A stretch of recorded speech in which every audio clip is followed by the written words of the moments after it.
So you can see the counter reels that we're using are the same ones that we use in the Great Lakes. This is the Hydrus, so it's really nice because they have metal bodies, and you can see the counter right here. And again, we're using 50-pound braid. This particular one is Suffix 832. So it's just an amazing line to use when you're fishing deep water like this. And pretty soon, oh, there's the fish. We should be able to see the fish because it's coming from deep water. And you can see him right there. The water's very clear here in the Pacific, so I'll slow down. See him right there? Head shaking. Oh, he's regurgitating. Look at the size of the fish they've been feeding on down there. Look at 2 or 3 herring that he's regurgitating. Look at that. So they've been eating on big stuff. You can actually see the very large herring that they've been feeding on. That's what the bait fish are. Now we know down there. So no wonder these guys are down there in such high numbers. Okay, so I'm just going to lift him up. He's hooked very nicely. I'd say he's just a eating size, just long enough. Now the jigs that we're using, these are very long. They're 10 ounce and they're called stingers. You can see the name right on the side, and if I flip it over, you can see near the bottom, they're made by Lure Jensen, and they're 10 ounces.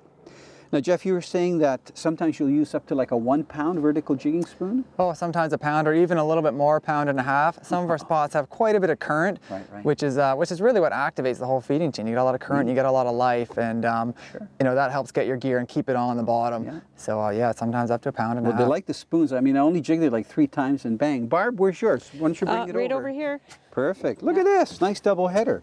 Yeah. Look at beautiful. Beautiful fish. You know, the nice thing here about Suns, and we're just around the corner from the lodge, so just around the point there, is that they've got such great fishing. So whether it's for salmon fishing, we were just fishing maybe half a kilometer away this morning for salmon, and we had the first one on, or you can come out here and get a variety of bottom fish, and especially some of the nice halibut that everybody likes to catch because they're so good to eat.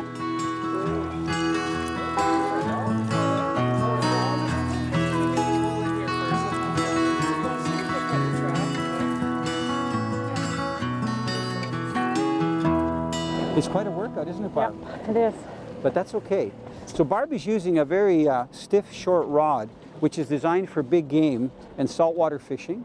And she's also using what I would call a boat reel. So it doesn't have a really high gear ratio, so she's trying to pick up as much line as she can on the reel. She's using 80-pound braided line, and you can see that it's high visibility. So these fish are not line shy by any means. Keep cranking, keep cranking. Don't let, you got to think past the fatigue, Barb. Okay. Be focused on bringing that fish up. And just wait for Jeff to say, okay, I see him. Oh, I see him. You see him. He said he sees him. This is awesome. We have a visual. We have a visual. On our target.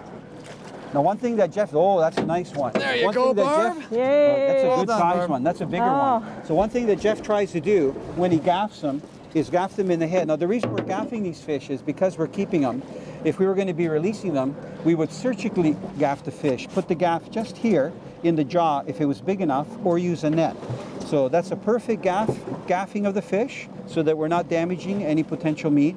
And you can see how large this fish is. I'm going to just put my hand underneath, Barb. Yes. And I'm going to take the gaff out. It should just pop out. Okay, there's the gaff. Okay, good size fish. Barb, beauty. You can see again on one side is really white. That's the reverse turn. I'm just careful because I've got a dangling hook here, so I don't want to get it in there. You can see it's a beautiful halibut, and these are very plentiful, right, in the Pacific? Get this out of there, just so it can't get in the way here. Good, there we go. It's hooked just right, not too deep. There we go. And I'm guessing, Barb, that this fish is in the teens. It's a little bit bigger than some of our smaller fish, but still a great eating fish. Good. It's going to be delicious. Fisher girl! Catch the passion! There are many artificial lures on the market, but the thing that's important is to choose the right artificial lure for the conditions and species of fish that you're going after. For example, Jessica and I are holding up 2 very popular lures that you can fish in deeper water, and especially in clear water, for bass and also for trout and salmon. I'm holding up a spoon and she's holding a little spinner. Now the reason these work so well is because they cast far. So if you're trying to cast from shore and get as much distance as possible, these are ideal lures. And 2, depending on how fast you reel them in, it determines how deep they fish. So you can fish them very shallow, just below the surface, or really deep in 20, 30 feet of water.